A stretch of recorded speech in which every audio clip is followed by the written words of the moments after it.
Ayan guys, di na po tayo. Hello Mayora. Hello po. Si Maroya. Mayora Lacuna guys.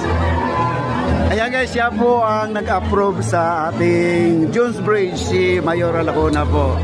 Bago na trabaho po yan ng ating mga Friendship of Chinese sa China, no? Ayan. Wow, dumaan na po sa ating harapan. Maraming salamat po talaga.